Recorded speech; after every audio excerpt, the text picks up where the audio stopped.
morning, everybody. Are we on? Good morning, good morning, good morning. And thank you all for being here. I'm Secretary of State Alex Padilla. It's my honor to welcome all of you to the Secretary of State's Building Auditorium for Governor Newsom's first budget press conference. I'd like to begin by saying that I agree with the governor and what he said earlier this week, that to ensure that the California dream is accessible to all, our state government must be fiscally sound.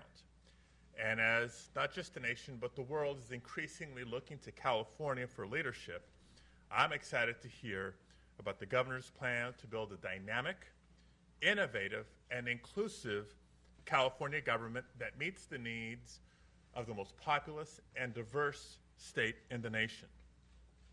I'd like to also acknowledge some of my colleagues in public service, my fellow constitutional officers who are here today. Lieutenant Governor Eleni Kounakis, thank you for being here. Controller Betty Yee is with us today, as well as new Insurance Commissioner Ricardo Lara. And thank you all, of course, members of the media, for being here today. I hope you're enjoying a little bit more elbow room than you might be used to in that governor's press room in the Capitol. And to the stakeholders, advocates, and other hardworking public servants who are here for the budget rollout, I want to say thank you for your dedication to strengthening the California dream. Before I invite the governor to the stage, I'd like to cover a few programmatic notes and housekeeping items. First, the governor has asked that our friends who are here that are not members of the press, please hold your applause and your questions until the final portion of the event. After his presentation, the governor will take questions from the press, and then after a brief break, Director of Finance Keely Balsler will remain to answer any further press questions, and once those are completed, the additional questions from the audience will be welcome at that time. And last but not least, I'm sorry to say that Dutch could not make it today. But after Monday's swearing in, he's negotiating between Ellen or Jimmy Kimmel. He's going to be on the circuit soon. But thank you all again for joining us here at the Secretary of State's office. We're honored to have all of you. And with that, please welcome the 40th governor of the state of California, Gavin Newsom.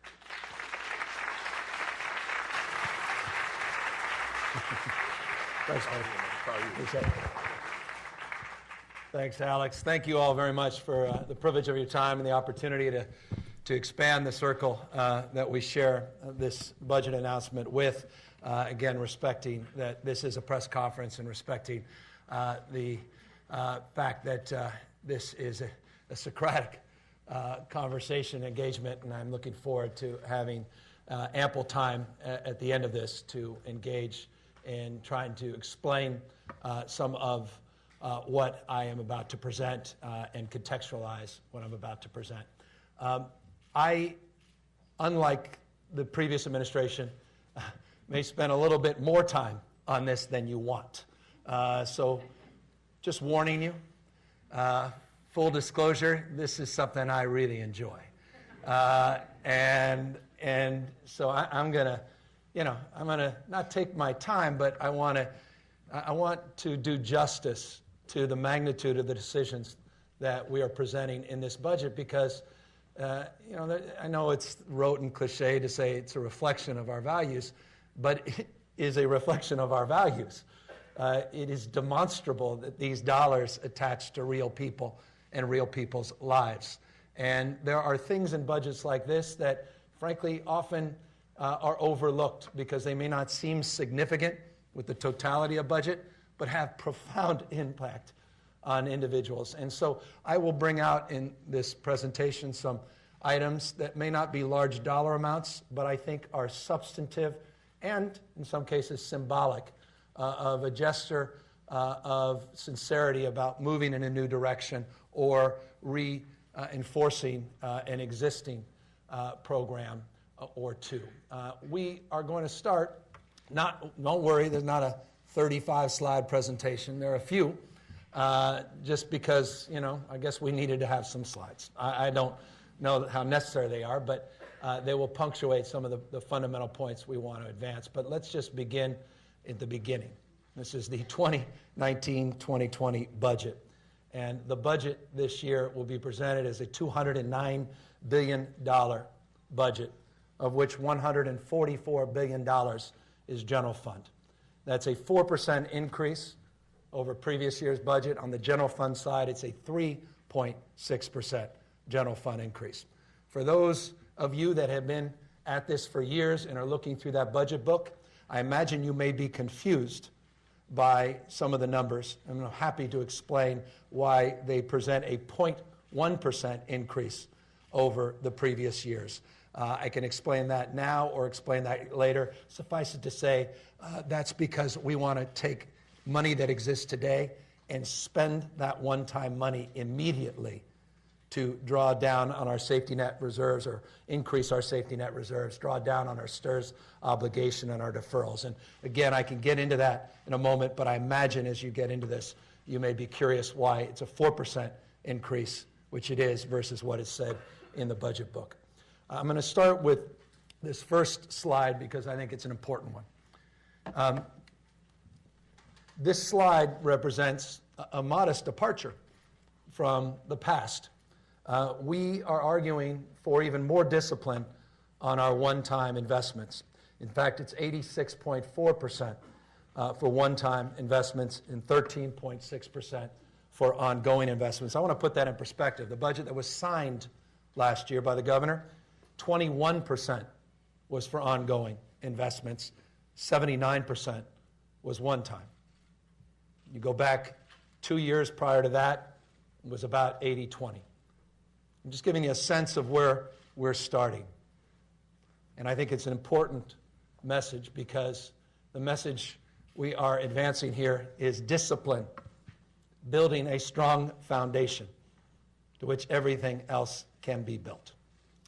We are projecting this year, not projecting, we're arguing for a 15.3% rainy day reserve. And I say arguing for that, and I'll get to why I am not statutorily required to do that, but I'm arguing that based upon some legal counsel opinions.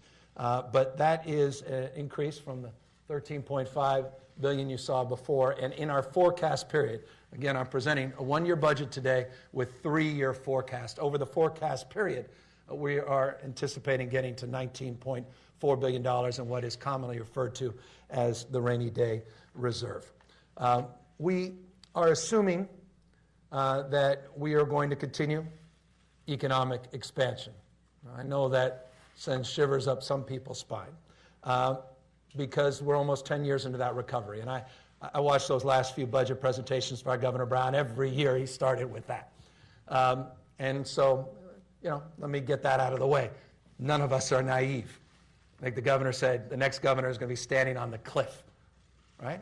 That may be true. This may be that moment.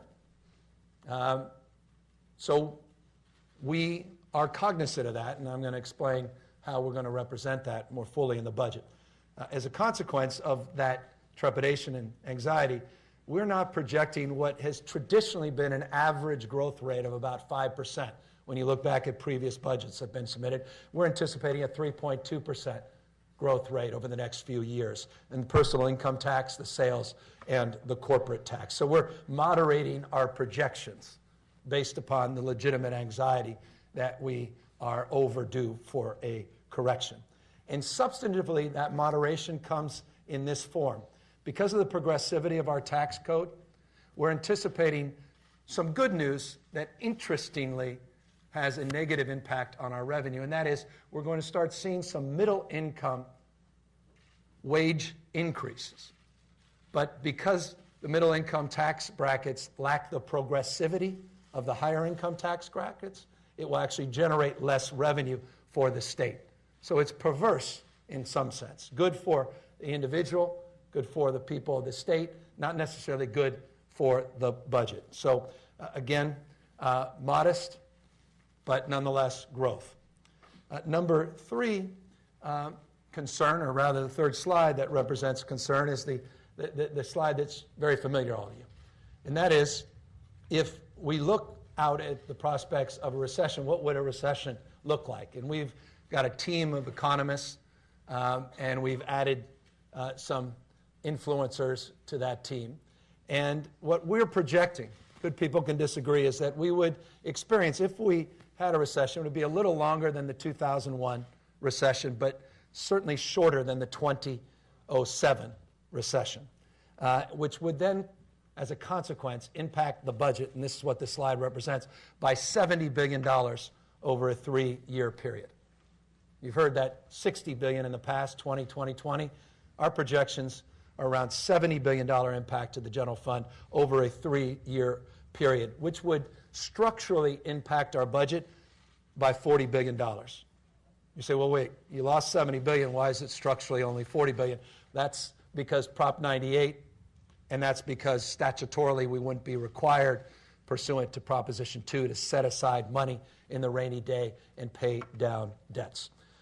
We have a budget that we have submitted that is structurally balanced over the next 4 years. And forgive me, it's not an indictment, and please don't consider it as such, but that has not always been the case with presentations by governors, even recently. This is a structurally balanced budget over the next 4 years. Again, budget year plus 3 years.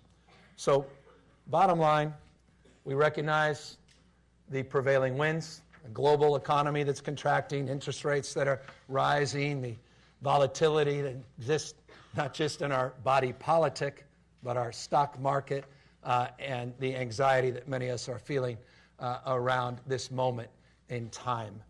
There's also additional clouds that I want to consider as well, and that is there's issues around CDCR and a receiver coming in on the medical side.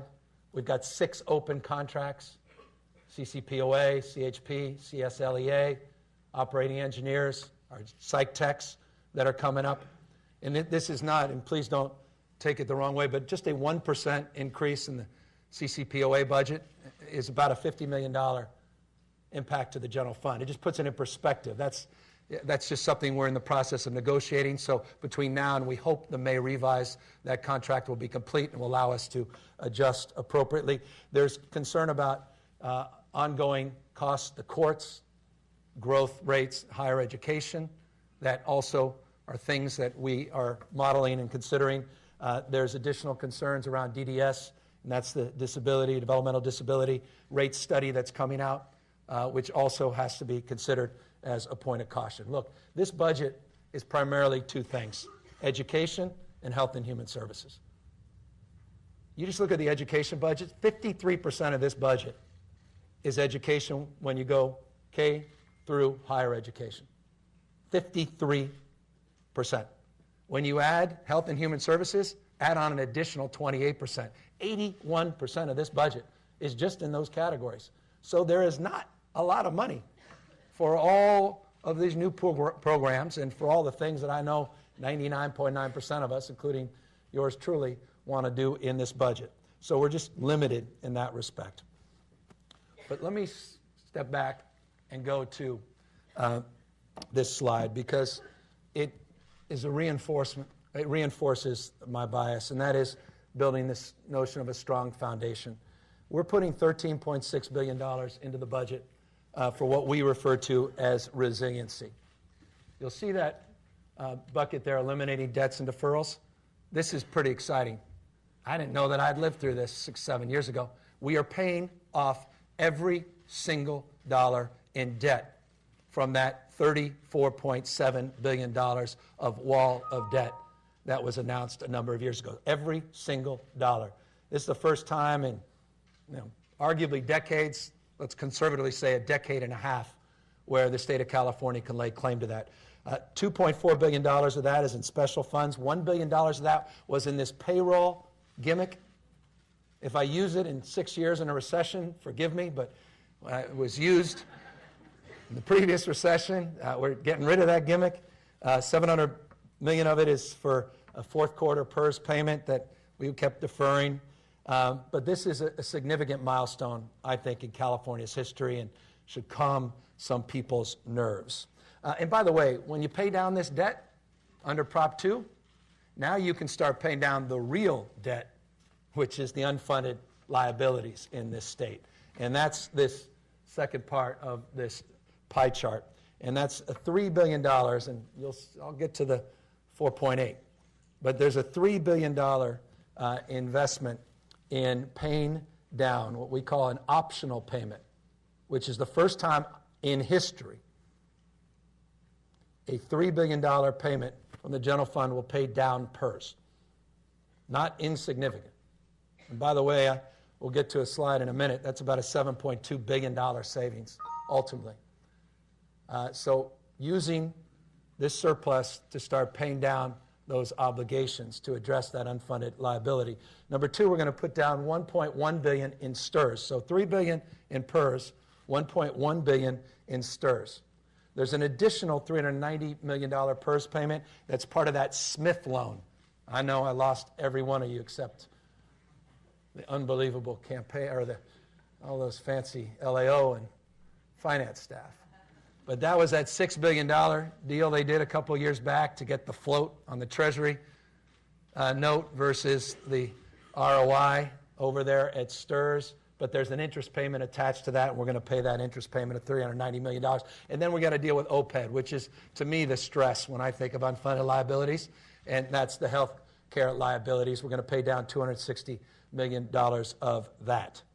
By the way, in the forecast period, we are assuming an additional $1.8 billion to pay down the STRS unfunded liability. So for a total of $2.9 billion. So if you look at both those investments, that gets you $3 billion on PERS, 2.9 on STRS over the forecast period. You'll see the savings in the columns on the right.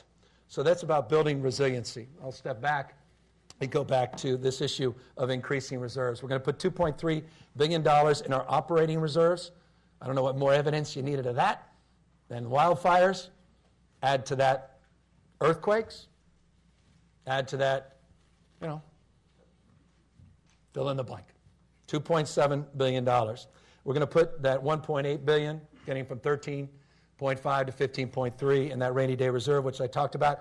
And I just want to thank the legislature for their leadership, Phil Ting and Holly Mitchell and others last year that created this safety net reserve, which I thought was wise, because in a downturn, the people that get hurt the most are women and women of color and children.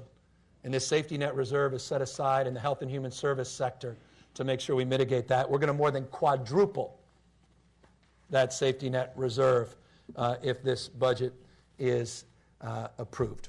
Let's jump right in now to things I know y'all really came here to care about. Historic amount of investment in our school system, $80.7 million. I know everyone looks at that low, but it's worth taking a look where we were in 2011, 2012 at 47.3. Now we're at $80.7 million. That's significant. It's the highest level ever. We have a $2.2 billion cost of living adjustment, which is, in essence, a 3.46% COLA for the LCFF funding formula and for other K-12 programs. That's 2 times the COLA that we've seen recently. I've added in this budget $576 million for special education. This is conversations with Patrick O'Donnell, Ben Allen, many folks. So look, I've had the last 2 years special ed,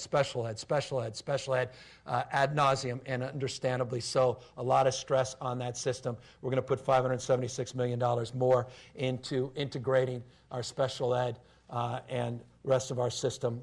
$186 million of that, for what it's worth, is one time. We're going to add $10 million to our longitudinal data system. I am committed to this longitudinal data system. There are a lot of pieces, and I appreciate our superintendent of public education is here, Tony Thurman. We've been discussing that. He's got a component of that. Higher ed's got a component of that. We want to create a component for preschool, and so we are going to lay out a $10 million commitment to get that thing moving. By the way, if you're curious, LCFF is about $63 billion of the $80.7 billion. In addition to all of that, we are adding an additional $3 billion into immediate relief to school districts to address there stirs anxiety, in addition to what I was talking about earlier, which Tony Thurman seems enthusiastic about. And if you are a member of a school board, you are enthusiastic about this as well. I will never forget our school board association meeting where they almost, quite literally didn't want to talk about anything else. This is a big deal.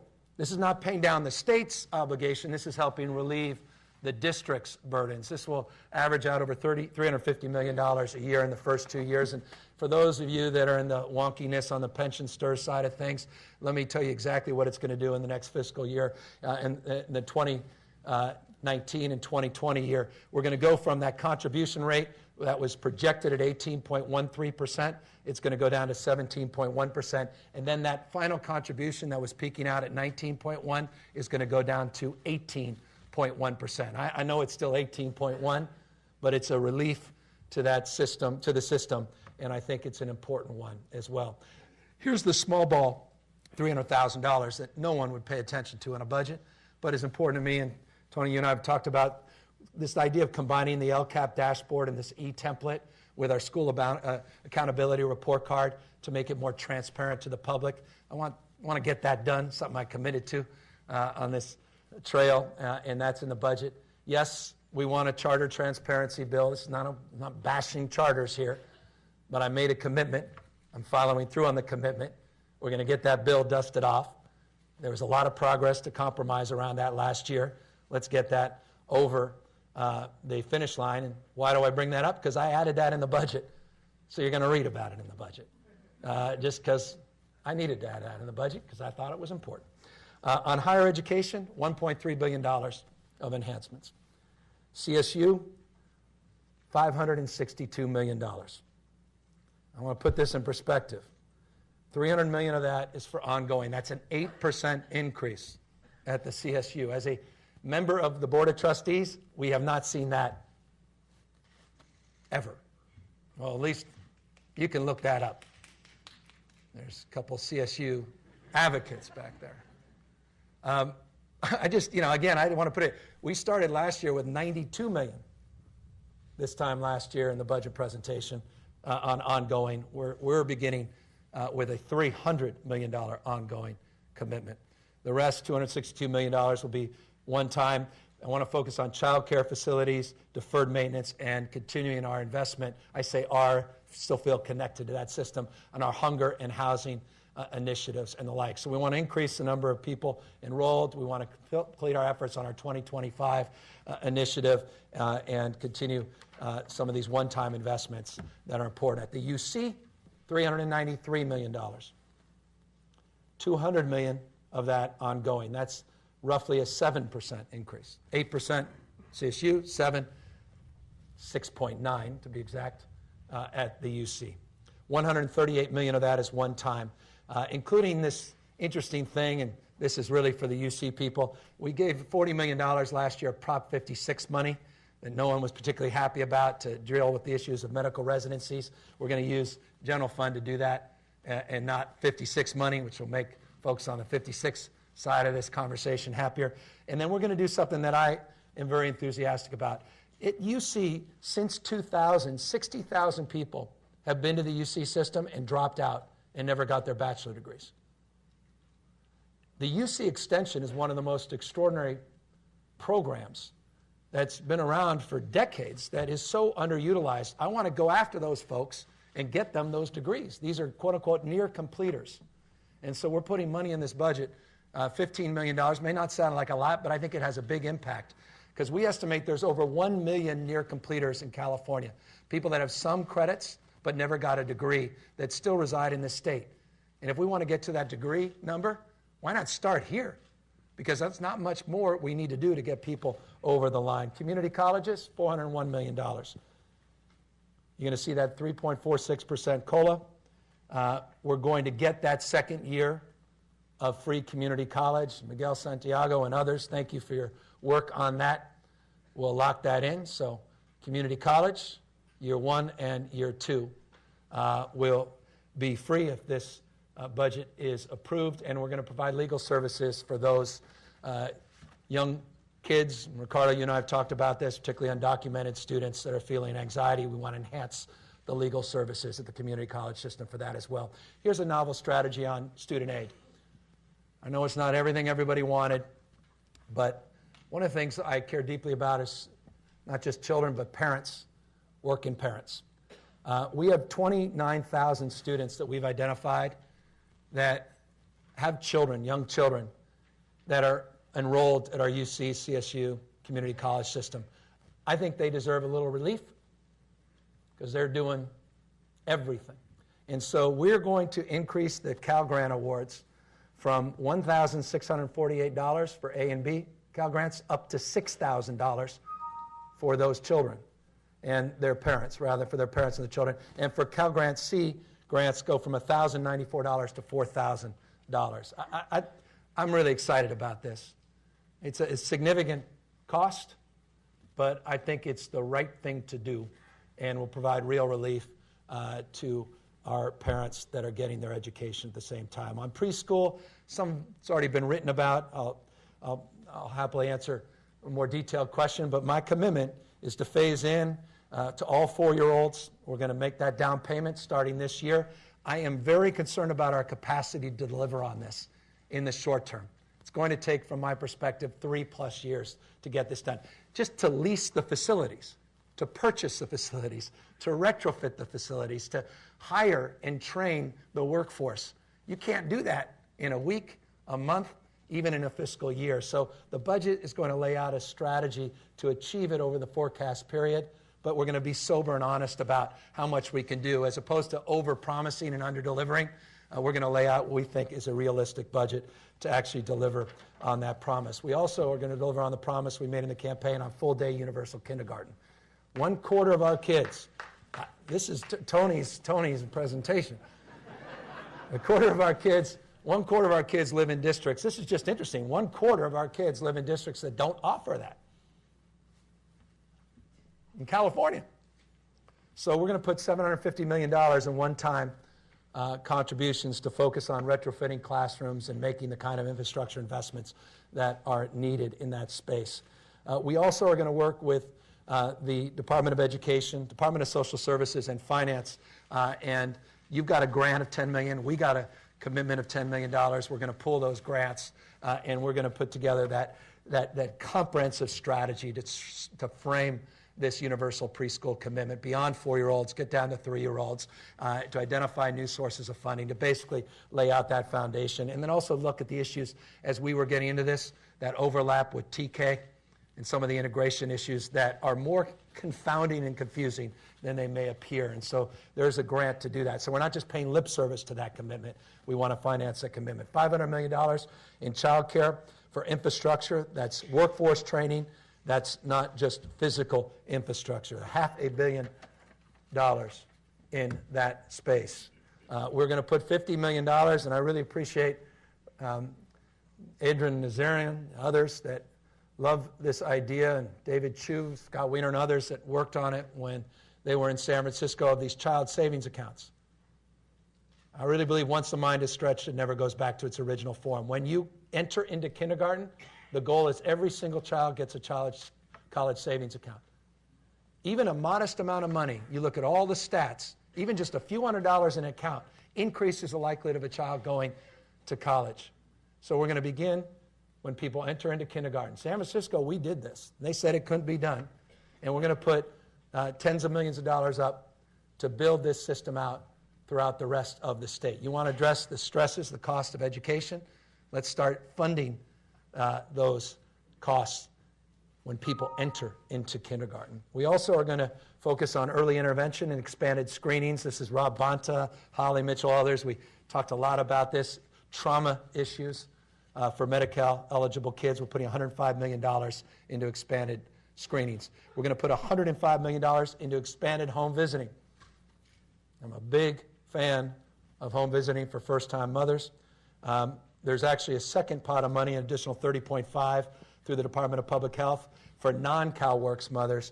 And we're going to put a $7.5 million enhancement to our Black Infant Health Program, which is an extraordinary program that deserves to be recognized, and we'll get that budget up over $23 million. Thank you to the legislature for their admonition and direction, their counsel and encouragement. We're going to increase CalWORK's budget. At a time when folks seem to be backing away, we're going to lean in. You know, last year, to the legislature's credit and to the governor's credit, they increased CalWORK's contributions by 10%. But that only got us up to 44.2% of federal poverty. My goal is to get up to 50% of federal poverty. The only way we can do that, we can't just do a 10% increase. We're going to have to do a 13.1% increase. Rather than making this happen by April of 2019, our goal is to make sure it happens by October of 2019 for everyone up to 50%. This is a significant increase of 25% in 1 year. It's not small ball. And we're going to be providing grants that are over $100 more than the next closest state contribution, and over 100 more. And the reason we're doing this is, you know, 5.1% of children are living in deep poverty in this state. And this is their workforce requirements. I mean, I'm sick of the scapegoating on this damn program. And I'll defend it. And I just want to applaud the legislature for their commitment, particularly our budget chair, Holly Mitchell. And just want her to know she doesn't have to, you know, come back and forth with us and the team through a May revise to get it in the budget. I want her to know that we're committed to it and that we want to hit the ground running on designing this program and get this thing through. We're also going to support efforts to get more money from child support agencies. We're putting $56 million in. We think we can return on that investment $347 million of additional money for child support services. You know, people that owe money, take care of their kids, need to pay that money. There are 21 counties right now that are understaffed that simply cannot do the work to get that money that is owed to those children and families. We're going to help them with that $56 million allocation. We've talked a lot about paid sick leave in the past. Happy to answer any questions on that, but I'm committed to this. We're committed to a 6-month paid sick leave system. Why? For no other reason. It's a developmental necessity. And with respect, if you're fiscally conservative, nothing should matter more to you. Do you want the parent spending time helping build the architecture of a young child's brain, or do you want government to do it for you? That one costs this. Spending time with your kid costs this. It's a no damn brainer. Chamber should love it. Business should love it. The American people should love it. Californians should love it. We certainly love it. And I'm hoping the legislature feels the same because, you know, it's going to cost some money. Now remember, people pay in themselves, employees. It's 1% of their payroll up to $115,000. We've got a big surplus in there. We're actually going to reduce the threshold on the surplus.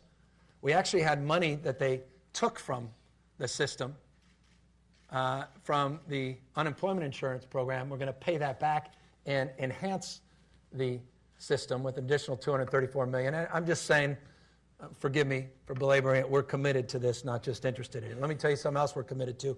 We're almost done here, guys, is this EITC. I love that this state finally did an EITC. When I was mayor, we did a local one because I was frustrated the state didn't do one. Legislature and the governor, to their credit, did one. It's $400 million, not enough. Plus, who knows what an EITC is? So we're going to rename it the Working Families Tax Credit, and it's going to go from $400 million to $1 billion, which is a big enhancement in the budget. And it's going to be paid for by tax conformity, and all those fancy people want to ask me about tax conformity. I'll bore you with that later if you're interested.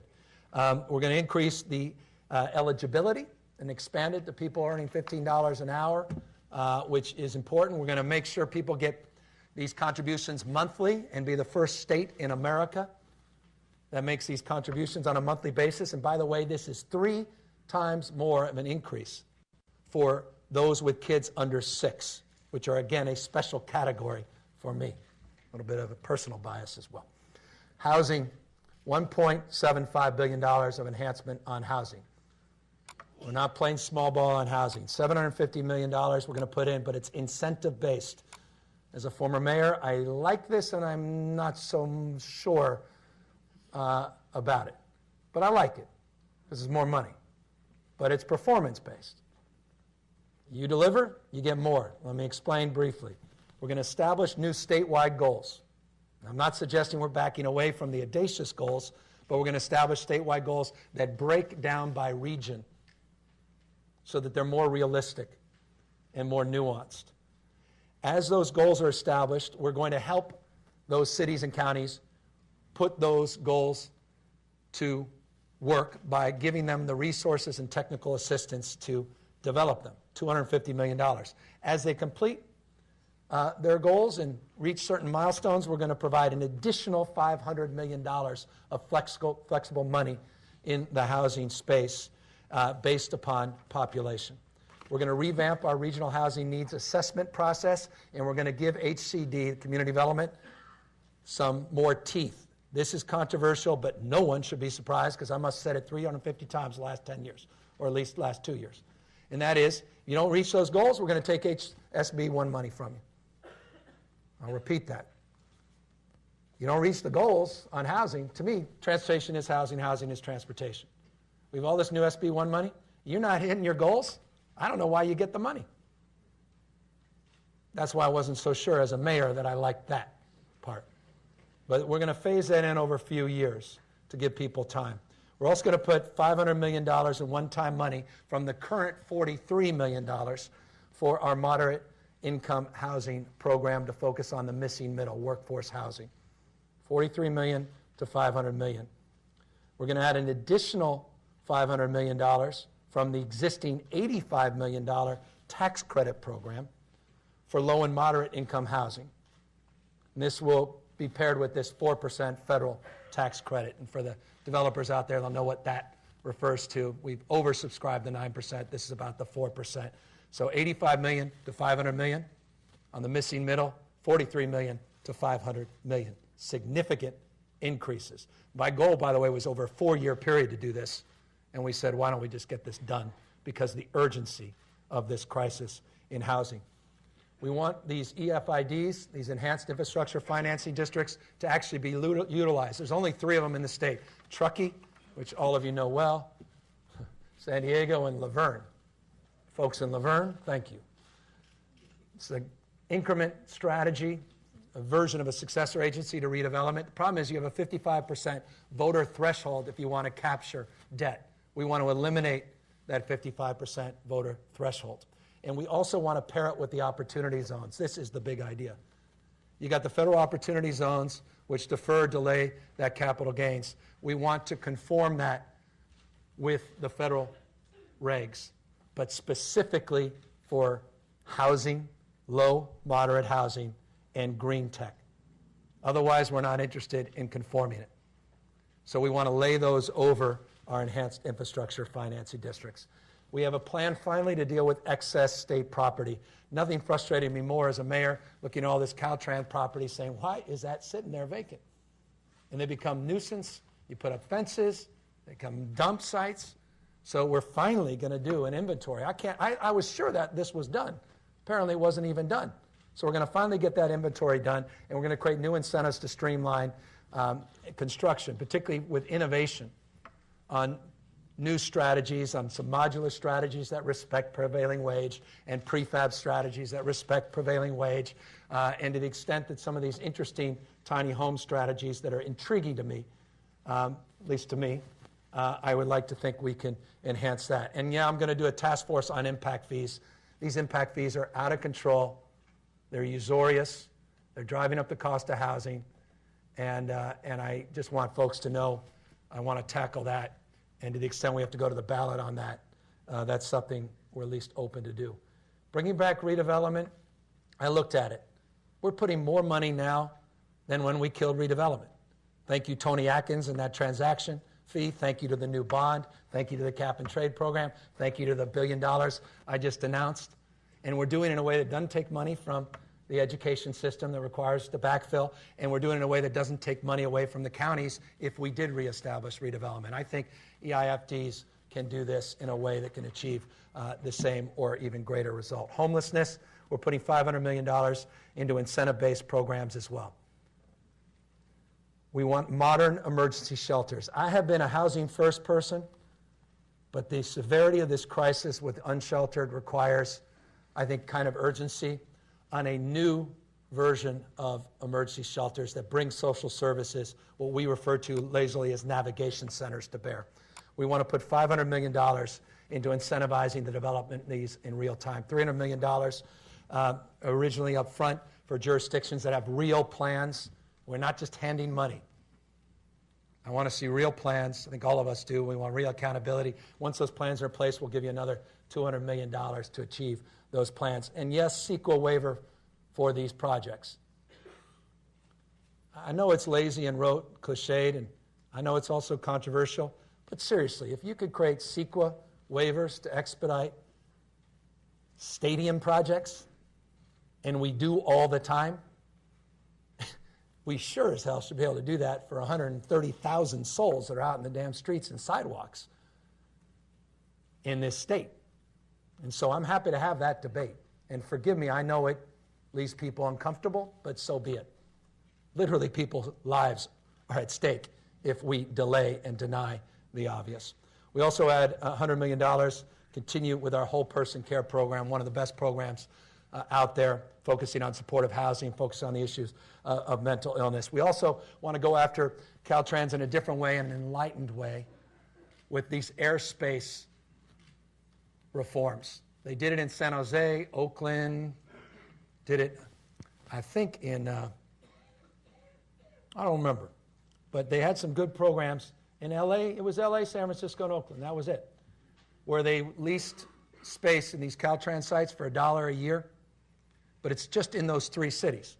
Why don't we expand that statewide and get Caltrans in the game of really helping us deal with underutilized state property in a more meaningful way to address the issue of homelessness, not just the broader issues of housing. Quickly on healthcare, time for the individual mandate. Why? Because we've had it. So time not to get rid of it. With all due respect to the President of the United States, he's wrong.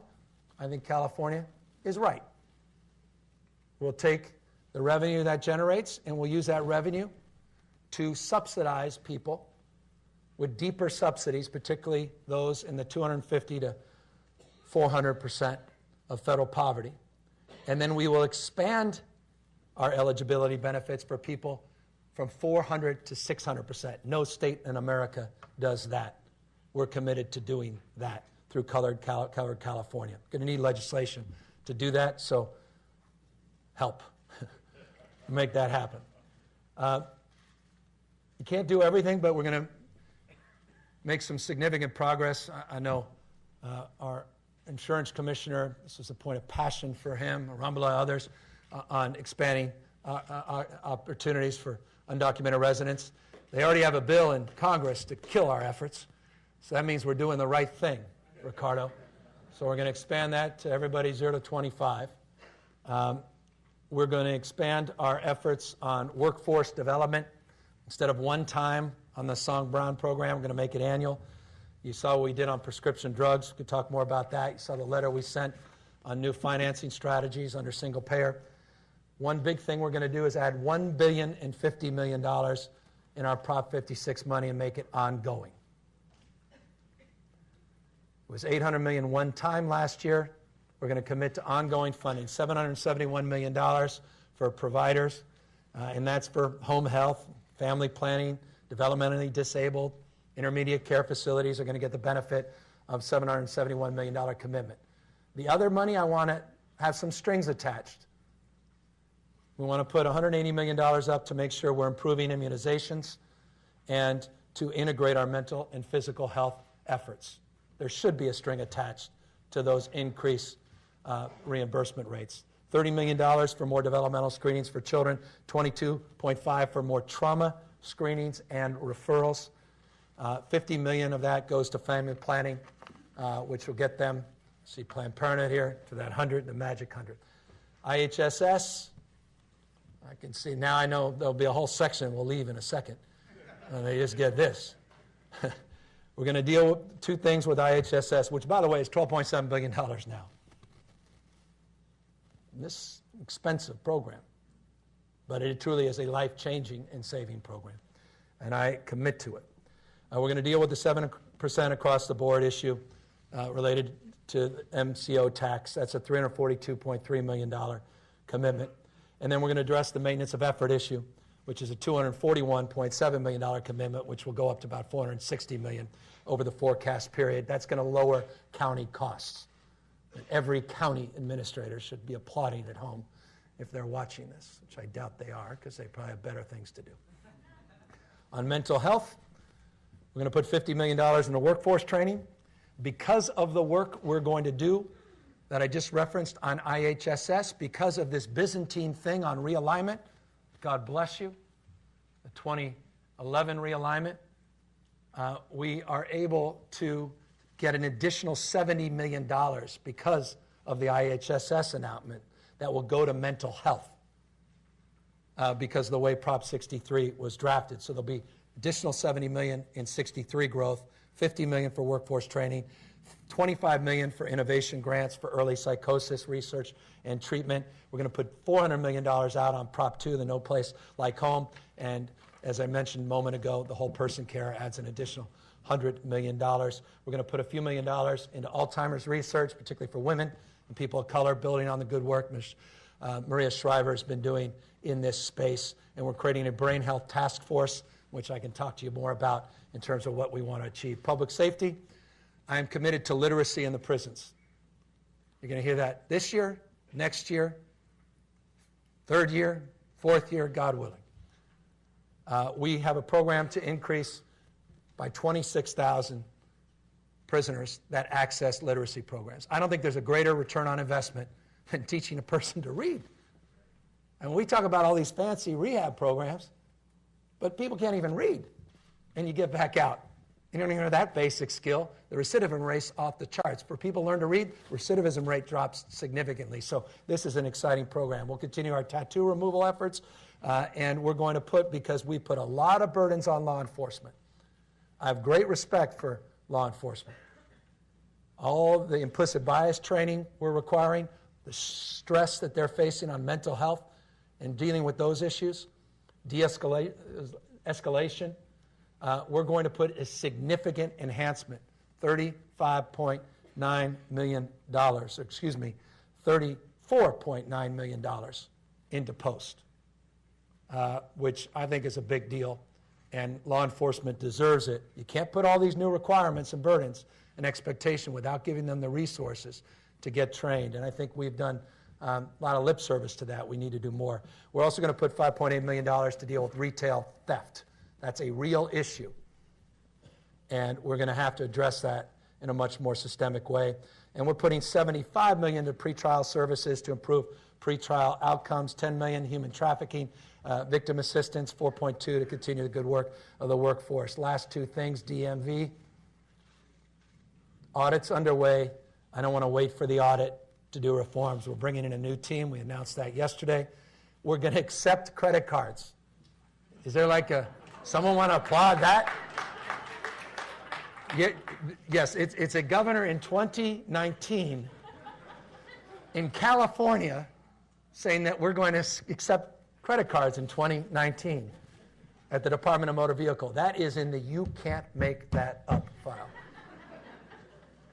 More self-service terminals, new apps, more multi-function terminals, which is a huge issue, more public locations, libraries, malls, open all these field offices, all 62 on Saturday, every Saturday. Get that done. More business centers, continue to analyze the new support the legislature has provided, the governor to their credit, on those positions to address the Real ID issue. A lot more coming in that space. We're going to create an Office of Digital Innovation. Again, no one should be surprised, something I committed to. IT procurement. If you like the status quo, you're not going to like these reforms. We're going to go after the Department of Consumer Affairs licensing efforts in an enlightened way, because if you can explain them, I can't. They have to change. $400 million less in cap and trade. I know that's not good news, but that's because so many of the allowances were oversubscribed. But we are going to see increases in our healthy soils efforts. It's an interesting passion of mine. Forgive me. We'll hope the legislature shares that passion. But healthy soils is important. And workforce development. I don't think cap and trade personally has done enough on workforce development. We talk a big game about that. We haven't delivered on that. We want to put $27 million more in that space. Safe drinking water. We got to get that mining fee done. It's $130 million. We're living in California. We're living in the United States of America, and you got 1 million people that don't have access to safe drinking water. That is a disgrace. We have to get this done. We're not just going to wait for the fee. We're going to put an additional $25 million for technical assistance for these small communities and for immediate relief. Emergency preparedness, I talked about yesterday. There was a $305 million number that a lot of you wrote about. There's $110 million on top of that for our Black Hawk helicopters. So the number's about $415 million in new emergency preparedness enhancements. And we talked about that $213.6 million in fuels reduction. I wish the president listened to this press conference the day before he tweeted. Honestly, I just wish he did. I'll leave it at that. And I can go through the details of all this, but I did it in a press conference. Suffice it to say, there's a real commitment in this space, a new day in this space. We're building off the good work the last 24 months, but we're going to get to a whole nother level. And I just want to remind you the federal government has cut their U.S. Forest Service budget $2 billion. And last year, you spent, since 2017, $111 million of your money to address 50% of that money to address the federal government's responsibilities. Just want to remind folks of your commitment to address the federal government's problem. But then again, we're all in this together, and we're all fellow taxpayers. And it's in the spirit of collaboration and cooperation that we did that. $50 million more for the census, $50 million more for Exide, a more modest expectation on cannabis revenue. Instead of $630 million last year, we're projecting $514 million this year. We're going to allocate $4.1 billion in SB1 dollars. We're going to speed up those housing bonds, and we're going to speed up those school bonds, which is something a lot of folks talked about. And you're going to get that 5-year infrastructure plan that I did not include in this budget. You're going to get that soon because we're dealing with the high-speed rail issues and the tunnel issues, and I want to make sure that new thinking is reflected in that new 5-year capital budget. If I have any of you left with attention, let me just thank you for allowing me the privilege of a lot more time than perhaps has been afforded in the past. But that's our budget. I will repeat that the most significant thing in this budget is reflected right here. We are preparing for uncertain times, and we are paying down debt in historic ways, and we are paying down unfunded liabilities in a way we never have as well. We're making historic investments in ongoing areas of the budget, but we are also making sound and significant one-time investments that will structurally maintain our surplus, we hope, for a number of years looking forward. I'm happy now to answer any questions. Governor, Mike Marie from Case Area 3, Sacramento. Your budget calls for Medi-Cal expansion for young adults ages 19 to 25, regardless of immigration status. How would you respond to critics who may say that taxpayer dollars should not go to undocumented immigrants? Well, they must be very upset about the status quo because their taxpayer dollars are currently paying for it. But they must be concerned as well they're spending more money on the back end with those dollars than they would on the front end with prevention dollars, screening dollars, health dollars. So they're paying for sick care, they're not paying for health care.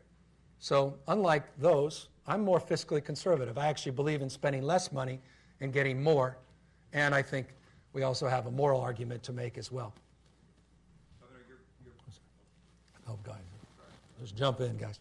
Your budget appears to embrace a slightly more optimistic look at some of the revenues, even if they're one-time, than your predecessor did in some ways.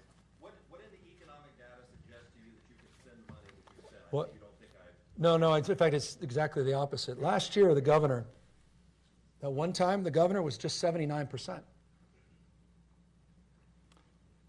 21% was ongoing. We're arguing for 13.6%. So it's just fundamentally, factually untrue. And I don't mean that as an indictment. I just. The pie is larger, Governor, not the portion. But the proportions are important. That's certainly the case. So we're dealing in percentages, and I think that's the right thing to do. So we're paying down all the debt. We're statutorily $3.4 billion more in our rainy day reserve than the 10% required. We are investing an historic amount and doing what no previous governor's done on PERS and STIRS. I think arguably it's even more conservative in that respect than in previous administrations. How are you doing that, though? Are you making, like, what is the overall surplus that you are projecting that you're pulling from? What took you so long to ask that question? Or are you cutting anything? Are you guys ready to write this down? I'll give you your headline, which I purposely did not. It's $21.4 billion. And then you ask this question, which you're quietly doing. Why is it $6.5-ish billion more than the November LAO report? Primarily for two reasons. Carryover balances and Medi-Cal. Medi-Cal is the big one. And we're projecting more modest growth in the Medi-Cal budget, which makes sense because we've seen this big ramp up of expansion of the ACA, and it's beginning to level off. And so those are the two fundamental reasons. And that affords us the opportunity to make these historic investments in paying down debt and unfunded liabilities. So you're not including more rosier or more optimistic assumptions about economic growth? No, in fact, more modest. We're looking at 3.2% growth in the forecast period, and previous averages have been over 5%. So again, I'm dealing with apple-to-apple comparisons, and so objectively, there's not much of a deviation here. There are about 1 million kids in California who qualify for subsidized child care with the money in there. Yeah. Is there anything in this budget that would address that? Oh, well, significant. The biggest problem is facilities. Second biggest problem is workforce. I'm not just for new slots, for quality slots. And that's not me. This is talking all the legislative leaders, not just McCarthy as it relates to preschool, but other advocates in the child care space, legislative leaders. We need to build out that infrastructure, human capital and physical capital. And so we make significant investments, which I laid out in that space, child care space in particular. Do you anticipate that having any kind of impact on that waiting list, at least in the near term? Like there are Well, we hope so.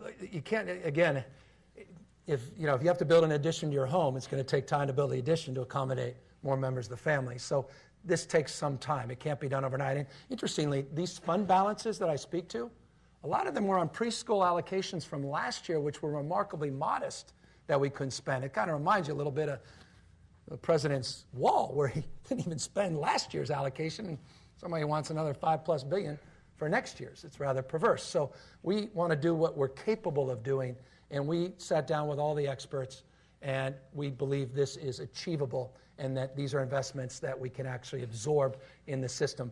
But again, the biggest concern I hear from advocates is it should not be ready, fire, aim. It should be ready, aim, fire.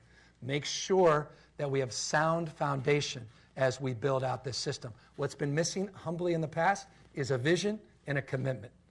We now have the commitment. We're going to develop that vision, and we're appropriating real money one time and ongoing to make sound investments to build that architecture. So, again, back to your resiliency slide, because slide number 5 showing all these sort of pay downs that you anticipate in terms of pension liabilities. There we go, that one right there.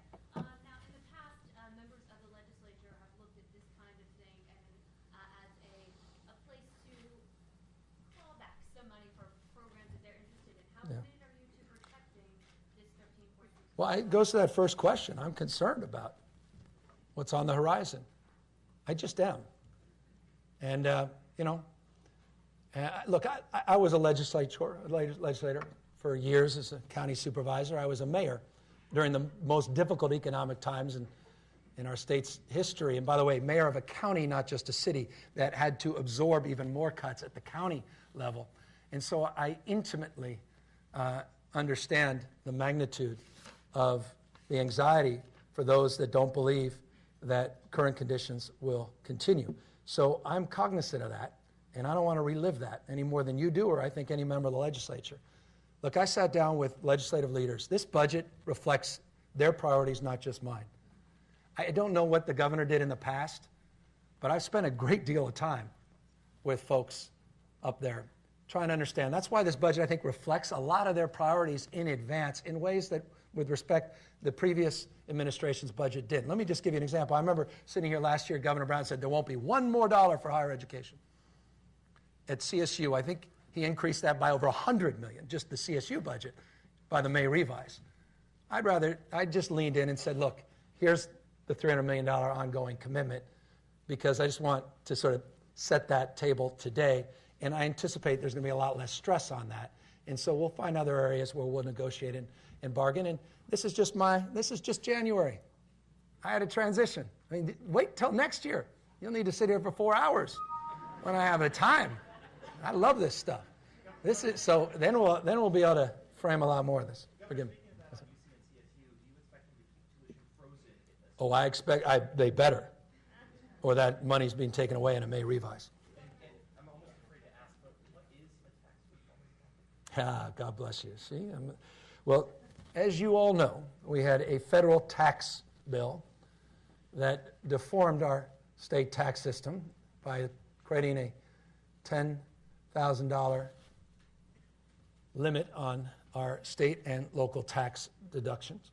But it also did a series, deform was intentional, series of other things. And we historically have conformed through revenue neutral mechanisms our tax structure to conform with those federal changes.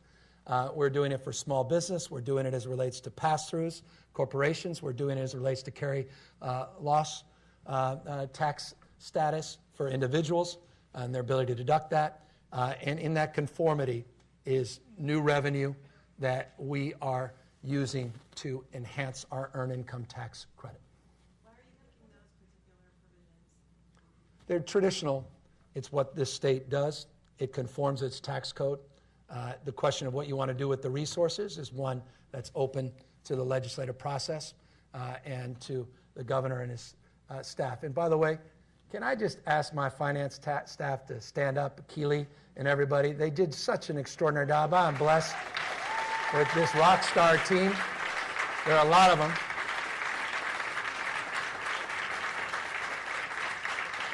And I should have done that to begin with, but they're the conformity experts.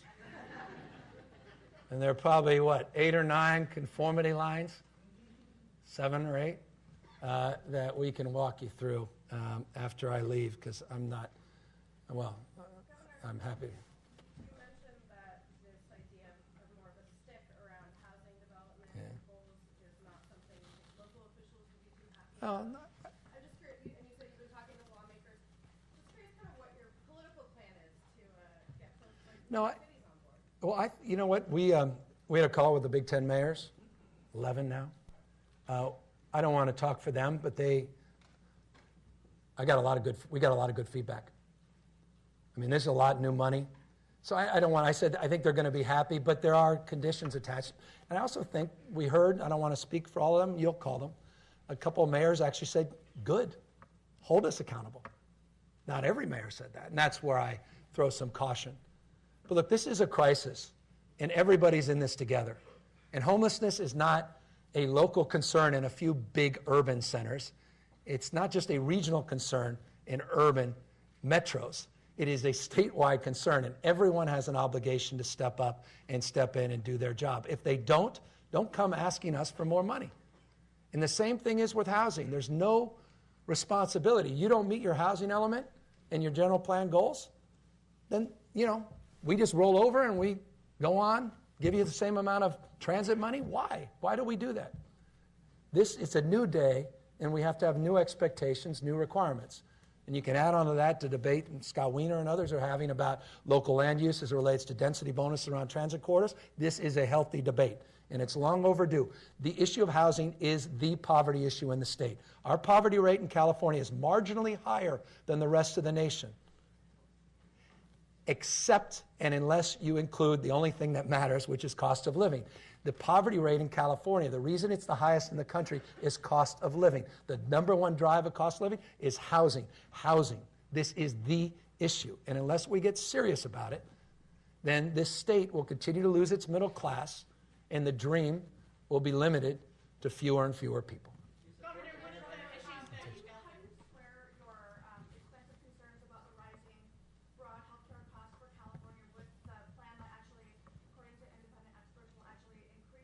What's that? Which plan? In your healthcare plan, your agenda on healthcare will actually increase broad healthcare costs without some kind of lever to rein in costs for. I don't know what specific plan you're referring to. As you know, we went forward with a prescription drug executive order that I can guarantee you was not well received by pharma for a reason. I can promise you I'm not done with that, and I'm talking to other state governors about how they could participate. That's just a warning shot. I'm not backing off. I mean, how dare, with all due respect, Big Pharma deny the ability for this state to leverage its resources to drive down costs, when in fact that's exactly what they do in their daily business practices. That's just good government. And so we believe this will significantly reduce costs. In fact, some of that's reflected in that Medi-Cal budget. Now, as it relates to the broader issue of costs, that's an issue where the plans, and certainly the hospitals and others, we're all going to come together. I can't do everything on day 4. Just remember, it's day 4. But I hope I have 4 years, and we're going to be building that architecture out. But I wanted to seed this with that mandate to stabilize. And by the way, why does that mandate matter? Not just because the new revenue it will generate to then reduce the stresses and anxieties for people of very low income, but for every single one of you. You need that stability of the mandate because that increases the purchasing pool, which lowers your costs. Every single person in California should be celebrating that act. And it is in stark contrast, clearly, to the president's vandalism of the ACA. And so we got to keep that architecture in place. So that gives you a sense. This is not everything on our healthcare agenda, but I think there's some wisdom to it. Dan? Regarding your housing policy, you mentioned that you're going to, as I understand, replace the locality by locality quotas with regional quotas. Yeah. Regions defined by what? Yeah, and we loosely define it. It's interesting. We'll be defining that more prescriptively, but we're looking at least one county, one city collaborative, and we're broadening that. But it's interesting. We have language in the budget book, you'll see, and that definition will be strengthened over the course of the next few months. Possibility that within those regions you could see bunching up. Let's say everybody wants to put their housing in East I get your Palo Alto point. rather than Palo Alto, for example. It's an interesting, there's wisdom in that question, and it deserves a sober and a more reflective response at another time. Governor, one of the issues that you said you had to deal with was PG&E, and you said you were going to bring in some people to help you on it. Yeah. Who are the people that are... Well, we've got there's Ann O'Leary there. This has been the source of an honor of our last 48 hours. So we'll be announcing those very soon. And suffice it to say that, this, after today, once we get this done, this is top of my agenda. Is there any update on how your latest efforts... It's interesting. out of there? I want to be cautious here. I noted it is remarkable. Every utterance from a governor on this topic has an impact on a market. And so I'm going to leave you with that what I said yesterday I stand by in Colfax on this topic.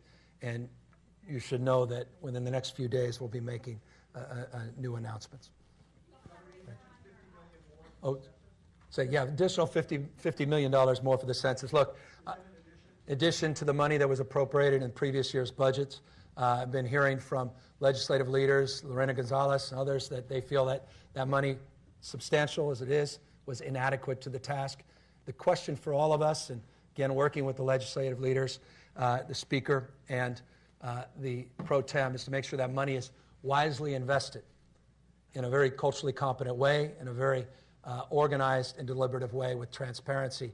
I don't just want the loudest voices to get that money and not do justice to the comprehensive count, including, by the way, tribes and others that should be front and center in this. So we think the $50 million will be adequate to the task. We take the census concerns seriously, even a little bit more so than the LAO did in their report. I'm more cautious and concerned about it than some. Could you elaborate more on your individual mandate? We want to continue the individual mandate. It's just a continuation of the status quo. I'm wondering for the state. Roughly $500 million. And that would go into That money would go into cover California to expand eligibility for people earning 400 to 600%, and to deepen the subsidies for people earning 250 to 400% of federal poverty. Yeah, roughly. I'd have to work out in the aggregate what that works out. We could do the math, and you've got Ana Montesantos. Trust me, she doesn't even need a computer to do that. She'll be able to give us that in the next 60 seconds. Governor, you referenced the Wiener housing bill. Towards that, I shouldn't have, should I, to open that up? and then more broadly, what's your view on the state's role in zoning? Well, look, you got a crisis. The state, you continue down this path, it's going to be a vestige of itself. Some would argue it already is, in terms of affordability. At what point are we dumb as we want to be? It means density around transit corridors, jobs, housing, transportation, linkages, quality of life. It's good for the environment. It's good for the economy. I mean, and it addresses the issue of cost. We have a supply-demand imbalance in this state. We're simply not developing enough housing units. We've had this lazy goal of 180,000 units. By the way, that's not a real goal. That was just a state agency throwing a number out there. We're going to actually establish a real goal. We're going to break it down by region, and we're going to start holding regions accountable to delivering it. If they do the right thing, they're going to have hundreds of millions of dollars in more planning grants and the ability to actually effectuate those plans. If they don't, we're going to start saying, you know what, those that are doing the right thing, they're going to be beneficiaries of those investments with more transit dollars than those municipalities that are falling short. Okay. Oh, sorry. Yeah, look, I haven't read the new iteration, to be quite honest with you. I said last year, and I'll stand by it, that statement this year. The spirit of it, I appreciate it's changed the debate. It's an important debate. I read recently that Mayor of Los Angeles, Mayor Garcetti, is more amenable to this year's version than last year's version. I'm curious what specific amendments were made that made him feel that way. I'm encouraged by that. And so we have to look at the local concerns, obviously. We have to look at displacement concerns. That was part of last year's debate. And we have to look at the legitimacy of this concern. 470 plus cities, 58 counties, no two are the same. What means density around your transit corridor means something very different around someone's bus stop corridor in another part of the state. So it's hard and to sort of break this down, and that's going to be the challenge for Scott. But it's one I know he's up to, and I just applaud him for his leadership in this space, jump-starting the debate around housing. And I know David Chu and others are leading on this, and I compliment them and congratulate them, and no one has been better than Tony Atkins on this topic as well. Oh, sorry, no, go ahead, please. Yeah, so is there money in the budget to backfill or pay for emergency services in light of the president's Yes. So thank you, and let me break that. You know, everybody's let's get Keeley up here, but let me break it down. I won't. That's what they're thinking, but let me just say we're going to put $31.3 million in property tax backfill for Lake County and for Butte.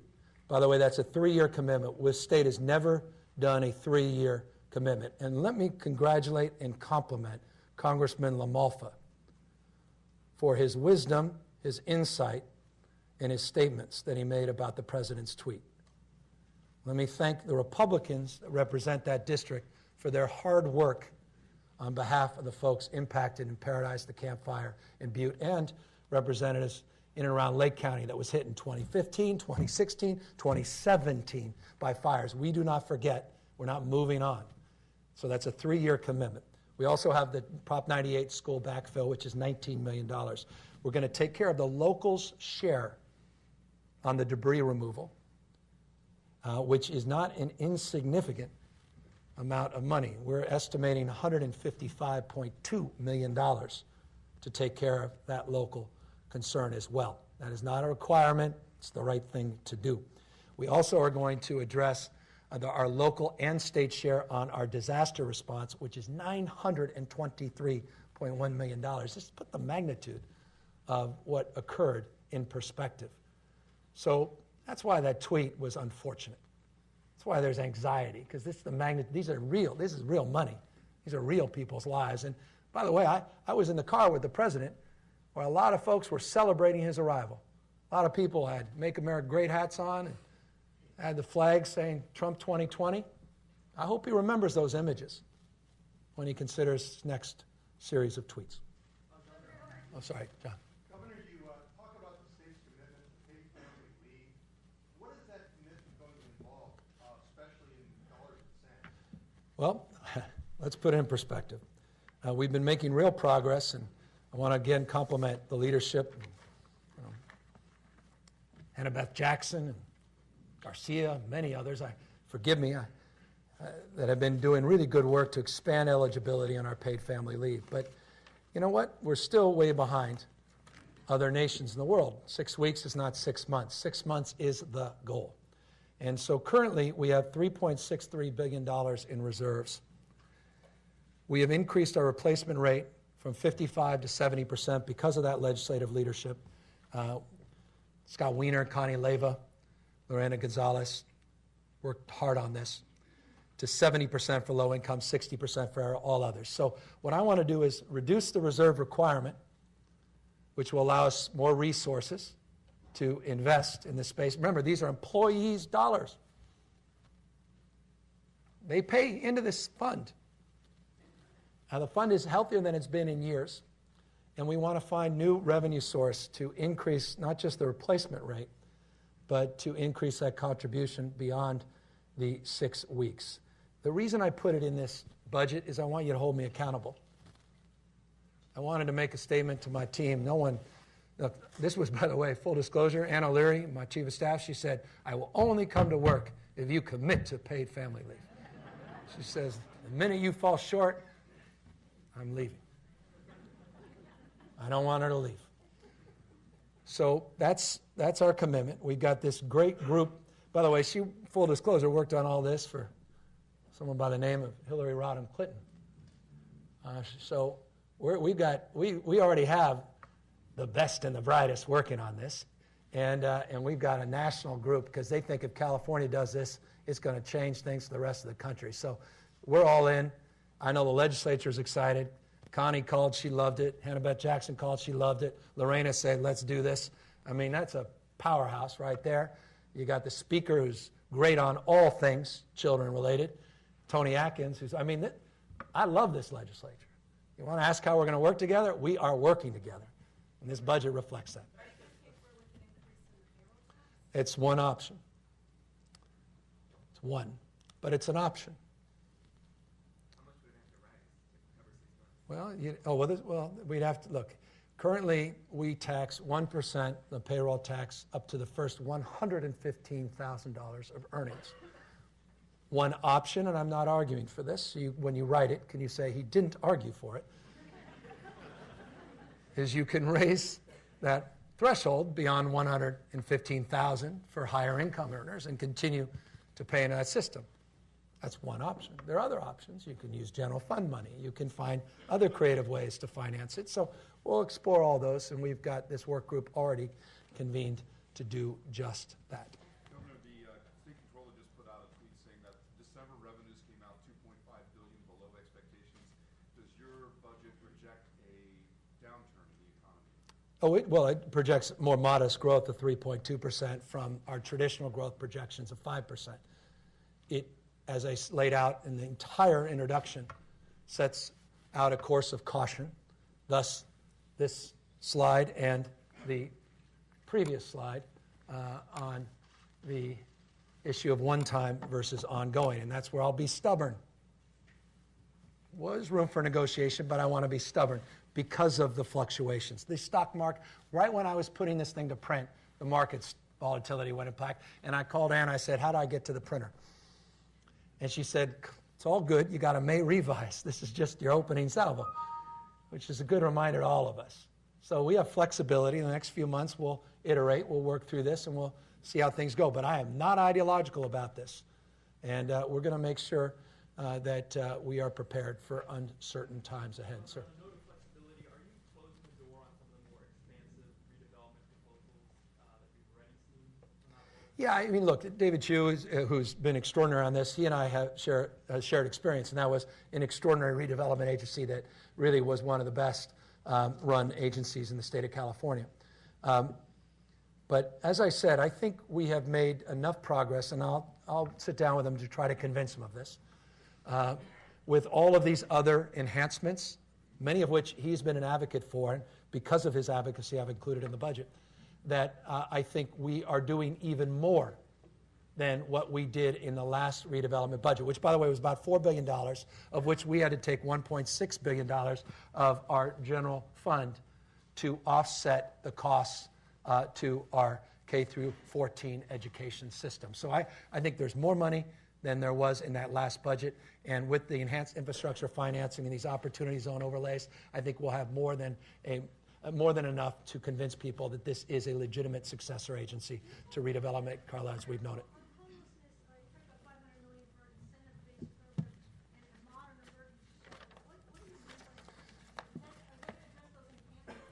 Well, that's what I hope it does, and that's precisely what it's targeting. We've got to get people off the streets, particularly chronic single adults that are self-medicating disproportionately, drug or alcohol addictions, people with bipolar disorder, schizophrenia, paranoia. People literally dying out on the streets in the elements. It's unacceptable in an economy as robust as ours. The only way we're going to do that in real time takes years to permit and develop units of new permanent supportive housing. In the interim, we need to get some robust shelters, not shelters that solve sleep, but shelters that begin to solve the underlying issues of why people are out in the streets and sidewalks in the first place. Thus, we refer to this as navigation centers, where we bring social services into these new shelters. So it's a new style of shelter, and that's specifically prescribed in this budget with specific tranches that would be allocated when plans are developed for these structures, and then real money available to develop those structures with expedited permitting and timelines and partnerships anew with Caltrans, among many other state agencies on surplus property.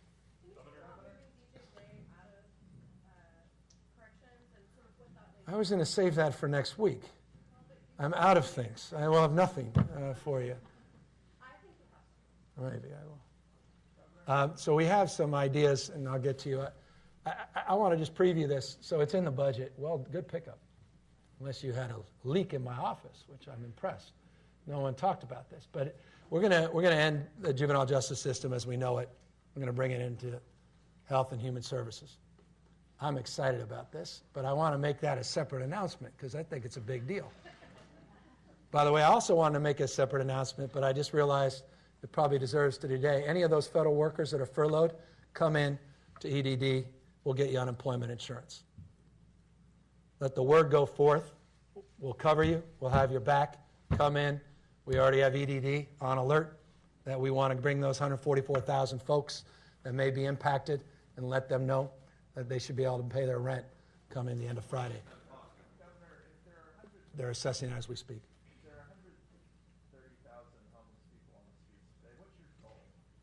I want to establish the goal because, yeah, I mean, look, I've on my first rodeo, I had some audacious goals as mayor to end chronic homeless, and I think, without exception, every one of you did an article about that.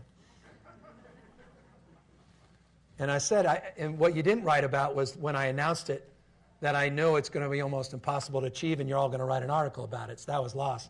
So I'm going to be a little more cautious on that, but let you know that we're doing the housing goals, and we're going to do precisely the same thing, homeless goal. But what I'm going to be doing, Dan, I'm going to be announcing a new homeless czar very soon, and then we're going to lay out in that announcement some of those goals, and we're going to break it down with veterans, single adults, families, geographic strategies, deal with mental health differently, et cetera. We have a whole workup that we're going to advance on that topic. And forgive me, on the UI, the unemployment insurance, is very robust. As the economy recovered, we were able to pay down a lot of the debts. They're more than capable of absorbing the costs related to those furlough workers. They can come in when? Right now. They're coming today. To the extent you need it, if you're a furlough worker, you are going to be made quickly eligible, and we are going to expedite that. And to the extent that EDD is aware of that, they were made aware of that desire about 45 minutes before I walked in here.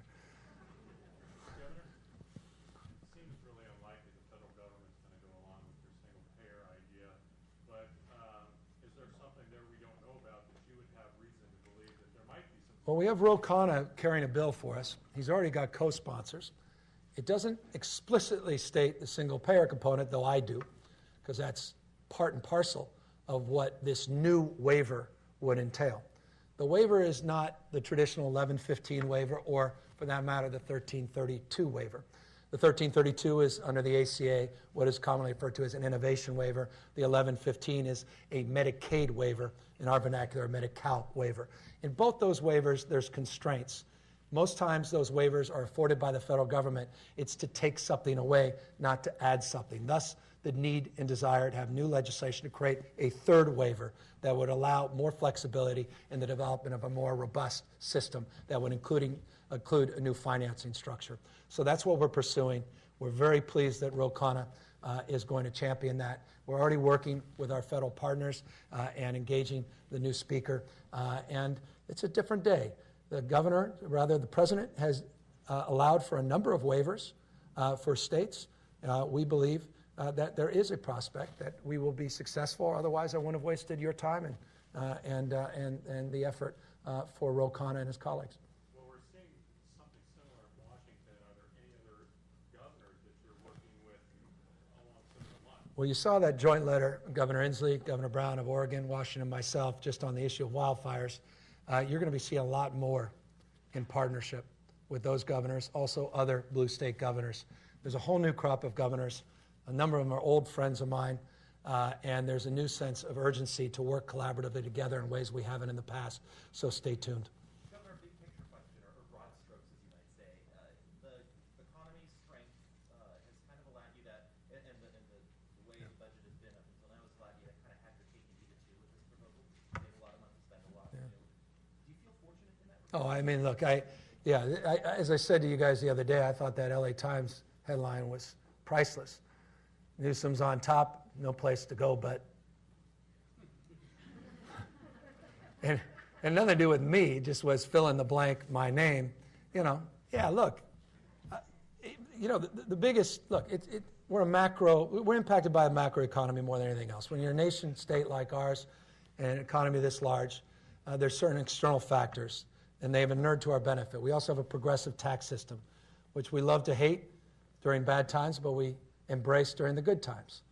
And so this is the good times. But the key in a progressive tax system with the volatility that we experience that needs to be addressed, but will not be a short-term endeavor, is to stack away as much money as you can and pay down as much debt as you can. And I hope you see that reflects that in that previous chart on the issue of these four buckets on the $4.8 billion and the $4 billion reflects that as well. So I am extraordinarily blessed.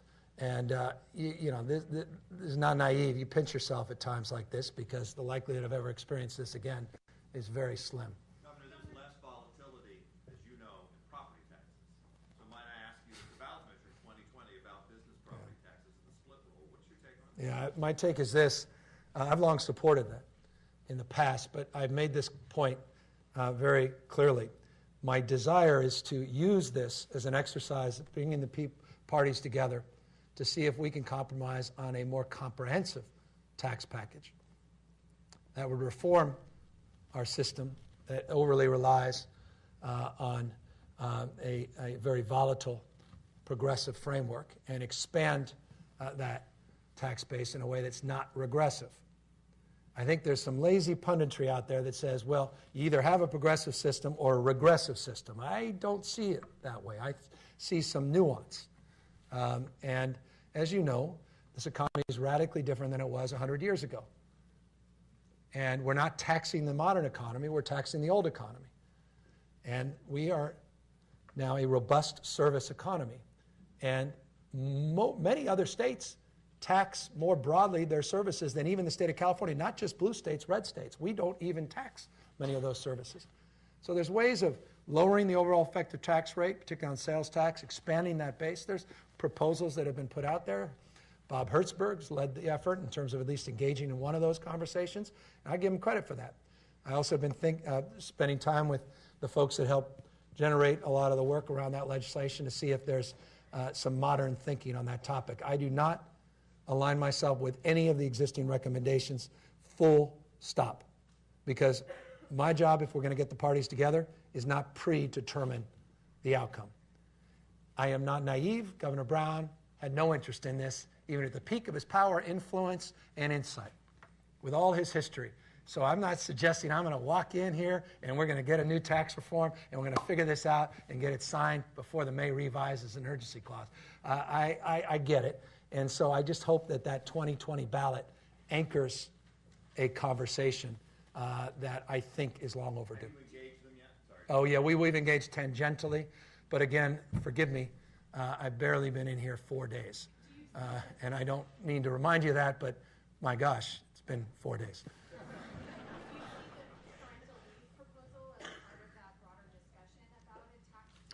Now I do. Yes. Good recommendation. I think there's wisdom to that. Honestly do. Well done, actually. Thank you.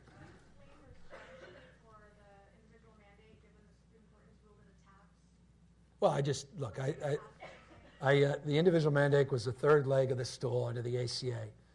With the elimination of the ACA individual mandate and the introduction of these quote-unquote junk plans and skinny plans, not surprisingly, we're going to start seeing premium increases. And we're already starting to see that. California does not need to go in the direction of the rest of the country. Let us continue the status quo. That's all we're arguing for. We're not imposing something that doesn't already exist. We just want to continue the status quo. And those dollars that we would generate would go to subsidize those that are most needy and most vulnerable. I think there's wisdom in it. It will increase the pool and will lower all of your premiums. It's a win-win. Legislature would have to sign off, and we're looking. No, the legislature would not. Our understanding, it does not require 2/3. It requires a simple majority. Thus, it is not as you described. That said, this is something that I wish had been done in the past. It's not, and I know it may be difficult for some, but based upon my conversations with legislative leaders, they are enlightened, and I have confidence that they will organize the conditions where we'll get that over the top. How would that keep premiums down? Wasn't the mandate aimed at keeping premiums down? It expands the pool of healthy people that otherwise would not be in that pool. Those are the people traditionally that are dropping out under the mandate, young and healthy, and would allow some more stability that ultimately would allow a scalability that ultimately would reduce modestly, I don't want to overstate it, those costs. So how do you get to that $500 million figure? It's based on previous estimates under the individual mandate of fees and fines. So based on historic trends, that's the estimate. Governor, to that point, though, just really quickly, as we saw with cap and trade, different topic, a majority vote, a 2/3 vote, open something to a court challenge. Why not get a 2/3? Well, maybe we can. Maybe we get 90%. You may be right. This is my advice section, not just questions. That's well stated. So no, look, I'm whatever. I have a fancy group of legal folks. They said you don't need it, and they feel very confident. But to the extent that we have the votes, I imagine we might. We could do that just to cover ourselves. But I'm not concerned about even a court challenge on it. Speaking of legal challenges, would you anticipate there being legal challenges to an effort to withhold SB1 funding from cities that... Sure. I'm in the spirit of collaboration, cooperation, but I am also in the spirit of seeing things happen. And, CASA, it's an organization, the Bay Area Council, the MTC, some other transit folks are already playing around with this. Not with SB1, but other transit dollars. I say SB1, that's a proxy for transit. So perhaps not SB1 based upon the frame that you've outlined, but transit dollars where we do have discretion, where we feel it's within our purview to provide that discretion, that would be more in line with, I think, an appropriate approach to the redistribution of funds beyond perhaps SB1. I use SB1 just because it punctuates the point. But thank you for the clarification. There you go, yeah. Again, I see the world, this is just so you know my bias. Housing, transportation, they're one and the same. And so I like considering the land use framework of that. OPR will be working on a lot of this. You all know what OPR is.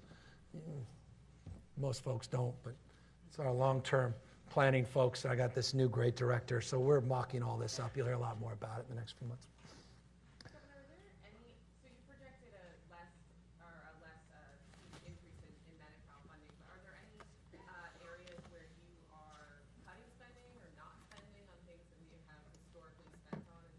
Well, let me say that on the Medi-Cal, just so you have the number, we're projecting $98.5 billion budget, which is a $20.7 billion general fund. So that's modestly, though arguably significantly, considering the magnitude of the billions, less than last year. Look, this state has done, I think, an admirable job in the last few years of really weeding out a lot of waste. They came out of a very difficult period in 2011, 12, 13, 14, and there was a lot of structural reform. We still can be more efficient. As I noted, we have a new digital strategy in this state, which is all about transparency. It's all about service delivery. It's all about efficiency of government delivery. It's all about the things I put in that book that you all love to have fun with. By the way, which is coming out in a new edition soon, but that's a separate conversation. So I certainly will continue to look. As I said, I just had a short transition. I'm passionate about governance and governing, and the job of the executive is to get under the hood, be accountable. Legislature appropriates. I'm laying out a framework for appropriation. I hope they embrace it. If they don't, I'll remind them 90% of what I just laid out was their idea, not just my idea. And the 10% we can quibble how far we go. But I think the parameters of being fiscally prudent, the new controller numbers only underscore the volatility of this moment. I hope we can consider those one-time and ongoing expenditures as brackets for negotiation. And then I look forward to listening to all 120 legislative leaders and all the statewide constitutionals on new ideas and better advice, and the 40 million people that we represent that also have to have a voice front and center in this debate. If you tie housing and transportation dollars to sort of an incentivized sort of program, does that potentially create areas where they're not getting money because their communities are not doing well, and so you're exacerbating the problem? It's exactly the opposite. That's why the upfront money we are putting up mitigates that concern. That's exactly the concern we wanted to address. One of the biggest complaints you have in small communities is they don't have the resources to do the planning. We're putting up hundreds of millions of dollars to do that planning for them, to provide the technical assistance or provide the resources for staff. So the first tranche of money is to address precisely that concern, so there's real equity and everybody has the capacity to act like a big planning department in a dense urban environment and have the robust expertise that they deserve as well, particularly rural California.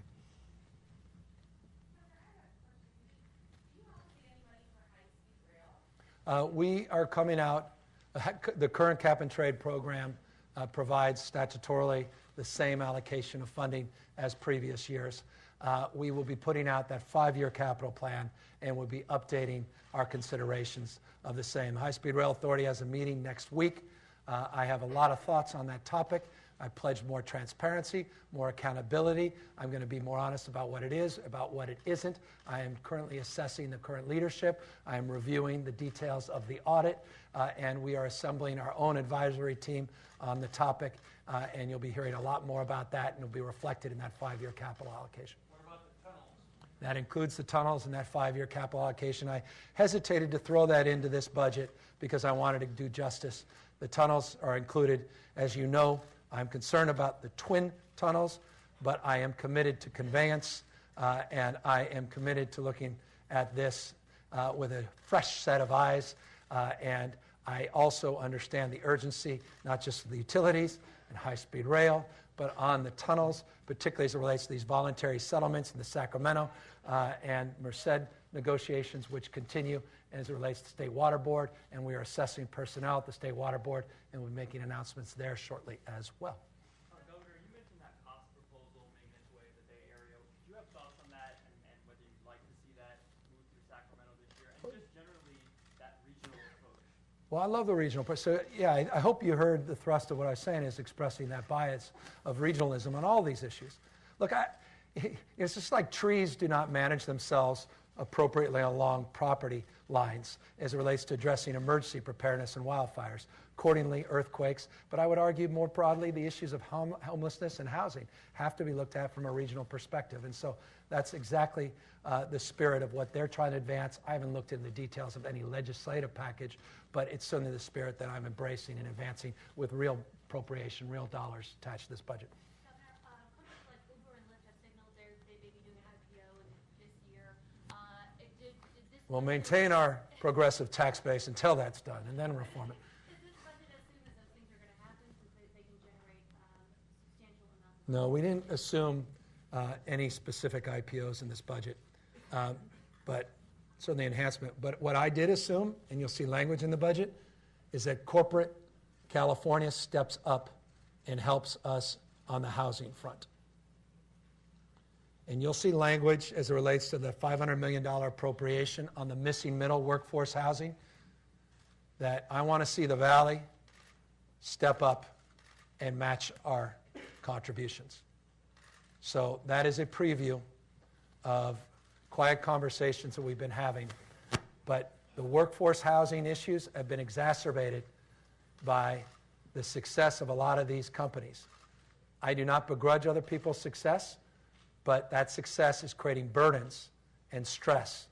And we are doing our part, and I will be asking them to do their part to amplify our efforts, to match those efforts, and to increase our capacity to deliver. And those conversations have already been seeded for what it's worth.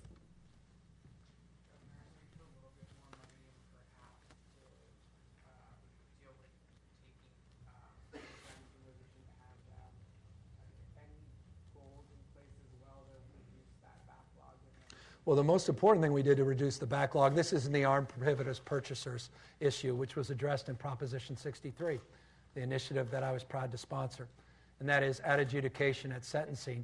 Now we have a requirement before sentencing that an individual that would be on the armed prohibitors purchasers list has their guns brought into either a gun dealer or into possession of law enforcement for disposal. So we actually have a mitigation strategy to reduce the increase of that backlog going forward. And as you note in the budget, we have budget set aside for the Department of Justice to go after that backfill, which has been a stubborn issue going back 3 or 4 attorney generals. So this is something that we're very enthusiastic about. We're the first state in the country to do that.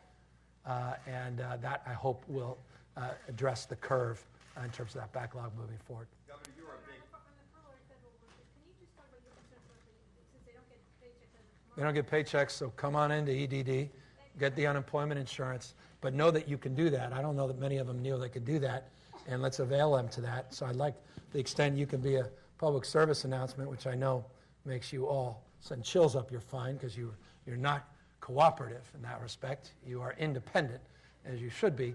I think it is a good public service to let folks know of that. What's your concern about the ripple effect to the California economy, small businesses, et cetera? Profound. I'm very worried about it. Look, I had my staff tasked with what other appropriations can we make? Can we make some loans to TSA, folks in air traffic control, to subsidize their salaries? That opened up a... That was not well received by my finance team. So I'm exploring every option, and the UI options seem to make the most appropriate sense. If there's back pay in any budget deal, which there usually is, wouldn't then... We get reimbursed. Oh, and well, we would make sure that we would address the issues. And we're going through exactly, the EDD is going through that. We'll let you know more of the legal nuances, but all those will be addressed. Does this apply also to people who are working without pay or just people who have been furloughed? Just those that are furloughed in our current iteration. Again, this is a fluid thing. We'll see how long. Look, if this thing lasts into weeks, I may come back with you and I may have convinced them that more immediate action at the legislature is warranted. Governor, you were a very big champion of legalized marijuana, Proposition 64. Can you give me a quick thought on how you think the state is doing at regulating the first implementation? No. And the second part of that, if I can, there's some tension between some local communities and others about transportation, delivery of marijuana. Give me a couple of thoughts. Yeah, I mean, everything about this is exactly as we described it. I mean, there's literally not one thing that hasn't happened that we didn't say was going to happen. Go back to that original task force report. We said this is a process that's going to unfold over the course of 5 to 7 years, and yet everybody runs with screaming headlines in the first year saying, oh my gosh, they fell short on revenue. Oh my gosh, they didn't license enough folks. Oh my gosh, local control is creating issues in terms of the costs of the product. This is exactly what we laid out. And so I maintain that what we said 2 years ago is consistent with the current conditions, and all of that requires diligence, requires monitoring, and requires us to move expeditiously at licensing more and more dispensaries, making sure we go after the bad actors. I want to see more enforcement, address the legitimate concerns about local government that are using this as a way to raise money, not end the war on drugs, which is exactly what we were concerned about, but localism was part of the deal we had to make with CSAC and the League of Cities in order to get this over the edge. And the issues of transportation of the product and the distribution was always going to remain a gray area and a cloudy area, and I will assess those things in real time. And I'm also assessing with Anthony Williams and our team, the legislative team, the legislative bills that are being mocked up in that space to see what we can support and what we can influence. In the agency that's overseeing? Yeah, I think, look, they're doing something at scale no other state's ever done. I mean, with all due respect to Colorado and Washington State, the size and scope of what they're doing versus what we're doing pales in comparison. As you see reflected in our budget, over $513 million of projected revenue. It's a little lower than the $630 last year, but nonetheless gives you a sense that we're going to see that revenue increase. By the way, 500+ is significant amount of new revenue that otherwise would not have occurred. And frankly, some ways it's even higher than I would have anticipated in year two. Does your call for enforcement include more enforcement Sorry. of weed maps? What's that? Yeah, I know. Why the hell are you all still here? I'm sorry. What's that? Does your call for more enforcement on the cannabis issue include a crackdown on weed maps and other platforms? I don't know. I mean, I'm not going to get into a specific company. But if someone's doing something wrong, they should be held accountable, period. Whoever they are, in whatever industry they are. Well, Lori Ajax told them to stop. Let me look at what Lori Ajax told. I don't know the details of a specific company and a specific admonition from Lori. Your budget calls on philanthropic organizations, private industry, businesses to help in addressing mental health care. Can you just talk about that approach? Well, I see this budget, and you'll see language like that. It's time to leverage resources, philanthropic resources, time to leverage corporate resources in the trauma space, in the ACEs space, in the early childhood development and screening space, in the housing space, and in the behavioral health, early psychosis space, early intervention versus criminalization frame. These are all areas where we've engaged philanthropy and we are engaging the private sector, and there's a lot of renewed interest. I'll be announcing a new mental health czar, and when you find out who it is, you'll understand exactly why that language is in there, because he is the intersection of philanthropy, private sector, and public good. You're all very patient. Thank you all. We'll see you in May. Thank you.